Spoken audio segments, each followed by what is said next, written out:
UAE سے پوچھتی ہیں، میں پیشے کے لحاظ سے ڈاکٹر ہوں، میرا تعلق جلد کے شعبے سے ہے، مجھے جو جاب آفر ہوتی ہے ان میں چہرے کے نقوش کو خوبصورت بنانا، مثلاً کچھ انجیکشنز وغیرہ لگا کے یا کچھ پروسیجرز کر کے ہونٹوں کو موٹا کرنا، چہرے کی جھریاں ختم کرنا وغیرہ ہے۔ پوچھنا یہ ہے کہ اس طرح کے پروسیجرز جائز ہیں، ان سے حاصل ہونے والی آمدن حلال ہوگی؟ دیکھیے، چہرے کو خوبصورت بنانا تو جائز ہے انجیکشن وغیرہ کے ذریعے، لیکن یا کوئی چیز آئل وغیرہ لگائی، کریمیں وغیرہ لگائی جاتی ہیں، اور وی آن کے کہا جاتا ہے کیپسول وغیرہ بھی لگاتی ہیں خواتین، تو ایسی کوئی بیوٹی کے ذریعے یا میک اپ وغیرہ کے ذریعے چہرے کو خوبصورت یا پرکشش بنانا تو جائز ہے، لیکن چہرے کو آپریٹ کر کے یا اس کی یعنی ڈیزائننگ ہی آپ نے چینج کر دی، اب کسی کے ہونٹ باریک ہیں آپ نے موٹے بنا دیے، یا کسی کے موٹے ہیں آپ نے باریک کر دیے، تو یہ عمل بالکل حرام اور ناجائز ہے۔ یہ صرف اس کے لیے جائز ہے جس کو ایکسیڈنٹ میں کوئی چہرہ بگڑ گیا ہو، تو پھر پلاسٹک سرجری وغیرہ کر کے اس بگڑی ہوئی فارم کو صحیح کیا جا سکتا ہے، جس میں مثال کے طور پر کسی کی ناک موٹی ہے، کسی کی ناک پتلی ہے، اللہ کا بنایا ہوا نظام ہے، اب آپ نے کیا کیا، موٹی والی ناک کو آپریشن کر کے اس کو باریک بنا دیا، کوئی خاتون آئی کہنے لگی کہ جی مجھے باریک ناک پسند ہے، یا کسی کی ناک باریک تھی اس کو موٹا کر دیا، یہ حرام ناجائز عمل ہے۔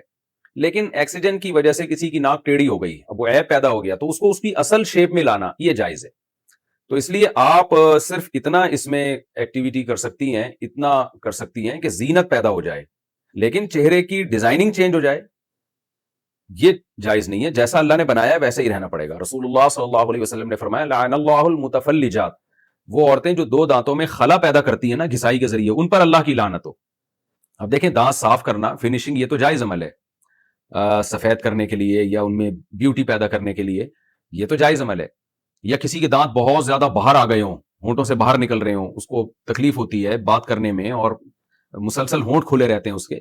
تو ان کو آپریٹ کر کے یا کوئی بھی طریقہ اختیار کر کے اندر کر دینا، وہ ہے عیب کو دور کرنا۔ بعض لوگ ہوتے ہیں نا وہ بیچارے معذوری کی حد تک ان کے دانت باہر نکلے ہوئے ہوتے ہیں، بہت ہی برے لگ رہے ہوتے ہیں وہ، تو اس کو کسی طرح سے صحیح اس پہ لے آنا، یہاں تک تو گنجائش ہے۔ لیکن نارمل دانت تھے، آپ نے کیا کیا کہ جی وہ ان کو خوبصورت بنانے کے لیے دو دانتوں کے درمیان خلا پیدا کرنے کے لیے گھسائی کر دی، یا اس کی جو نیچرل سیٹنگ ہے اس کو بیوٹی پیدا کرنے کے لیے تھوڑا سا اس میں چینجنگ کر دی، تو یہ حرام اور ناجائز عمل ہے۔ نبی صلی اللہ علیہ وسلم نے اس پر لعنت فرمائی ہے۔ یہاں تک کہ یہ جو آئی بروز اللہ نے دی ہے نا ہر ایک کو، کسی کی گہری ہوتی ہیں، کسی کی ہلکی ہوتی ہیں، کسی کی باریک ہوتی ہیں، کسی کی موٹی ہوتی ہیں، اس میں چینجنگ کی بھی اجازت نہیں ہے۔ نبی صلی اللہ علیہ وسلم نے ایسی خواتین پر بھی لعنت فرمائی ہے۔ ہاں،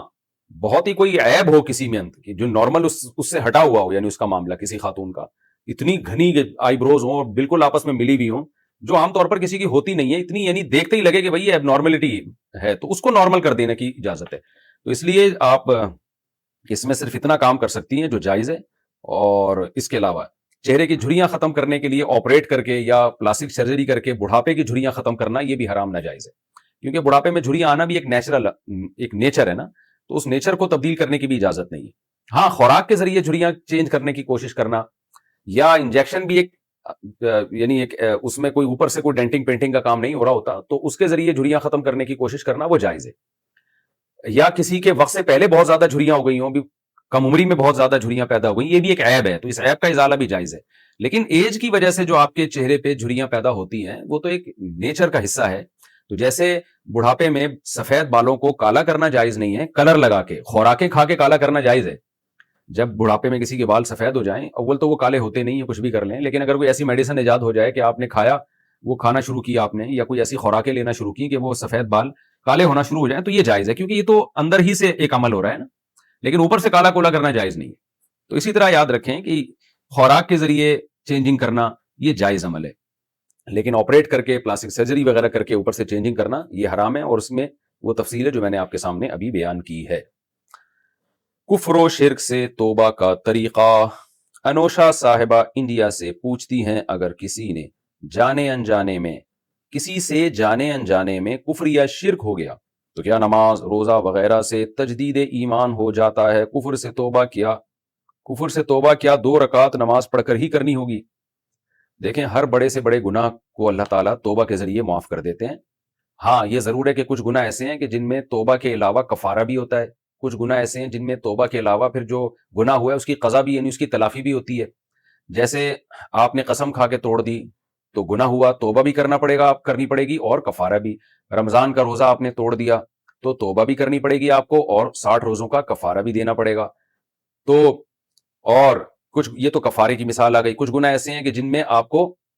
اس کا یعنی تلافی بھی کرنی پڑتی ہے. مثال کے طور پر آپ نے کسی سے پیسے کھائے, غصب کیے, چوری کی آپ نے, تو صرف توبہ کافی نہیں ہے بلکہ اس کے پیسے لوٹانے پڑیں گے یا معاف کروانا پڑے گا, اور مالک نہیں مل رہا تو صدقہ کرنا پڑے گا اگر آپ کے پاس گنجائش ہے. نماز آپ نے جان کر قضا کر دی تو توبہ بھی کرنی پڑے گی اور قضا کر کے اس کی تلافی بھی کرنی پڑے گی. تو اسی طرح کچھ گناہ ایسے ہیں جو کفارہ یا اس کی قضا کرنی پڑتی ہے, لیکن کچھ گناہ ایسے ہیں کہ صرف توبہ کافی ہے. تو کفر خدا نخواستہ سرزد ہو گیا ہو تو آپ 2 رکعت پڑھ کے گڑ گڑا کے توبہ کریں, اور جن لوگوں کے سامنے کلمہ کفر کا اظہار کیا ہے آپ نے ان کو بتا دیں کہ بھئی میں غلطی سے میرے منہ سے یہ الفاظ نکلے تھے, میں نے توبہ کر لیا ہے, میں اللہ اس کے رسول کو مانتا ہوں یا مانتی ہوں کہ خاتون نے سوال پوچھا ہے, تو اس کا اظہار کر دیں. کیونکہ جس کے سامنے گناہ کیا ہو نا تو اس کو بھی بتا دینا چاہیے تاکہ اس کی بھی وہ بھی بدگمان نہ ہو آپ کے بارے میں. اور اگر واضح لفظوں میں کسی نے کفر کیا ہے تو پھر توبہ بھی کرے گا, اور اس کفر کی وجہ سے کچھ شرعی احکام بھی مرتب ہوتے ہیں. وہ یہ کہ نکاح ٹوٹ جاتا ہے تو نکاح کی تجدید کرنی پڑے گی, حج جو کیا تھا وہ باطل ہو جاتا ہے, حج دوبارہ کرنا پڑے گا. یہ وہ کفر ہے جو بالکل واضح لفظوں میں صاف کفر ہو. ایسے وہمی بن کے بھی لوگ خامخواہ میں تجدید نکاح کر رہے ہوتے ہیں اور حج کے بارے میں پریشان ہوتے ہیں, تو وہمی نہ بنے. واضح 2 ٹوک لفظوں میں اگر کلمہ کفر ہوا ہے تو ایسا کوئی زبان سے جملہ نکلا ہو تو قریبی عالم مفتی سے پوچھ لینا چاہیے. لیکن منہ سے غلطی سے جو الفاظ نکل رہے ہوتے ہیں اللہ تعالیٰ اس میں نہیں پکڑتا. اللہ تعالیٰ تو ان الفاظ پہ پکڑتے ہیں جو ہم جان بوجھ کے کہتے ہیں. بہرحال کفر کے بارے میں احتیاط کرنی چاہیے, بھولے سے بھی اور غلطی سے بھی ایسے زبان الفاظ استعمال نہیں کرنے چاہیے, یعنی اپنے آپ کو کنٹرول میں رکھنا چاہیے. لیکن بہرحال غلطی سے اگر نکل جائیں تو وہ اللہ معاف کرنے والا ہے. حدیث میں ہے نا کہ پچھلی امتوں میں ایک شخص کی سواری گم گئی تھی. ایک مثال دی آپ نے کہ جب نہیں, آپ نے ایک مثال دی صلی اللہ علیہ وسلم نے کہ کسی شخص کی سواری گم جائے اور سواری اس کو اچانک ملے تو وہ یہ کہتا ہے خوشی سے کہ اللہ تو میرا بندہ میں تیرا خدا. اب دیکھیں یہ بھی کلمہ کفر ہے نا, لیکن چونکہ خوشی میں بیچارے کی زبان لڑک گئی تو نبی نے اس عمل کو کفر نہیں قرار دیا. تو ایسے غلطی سے یا بھولے سے کوئی لفظ زبان سے نکل جائے تو پھر اللہ نہیں پکڑتے. نبی صلی اللہ علیہ وسلم نے فرمایا رفع عن امتی الخطأ والنسیان, میری امت سے خطا اور بھول کو اللہ نے اس کی گناہ کو معاف کر دیا ہے.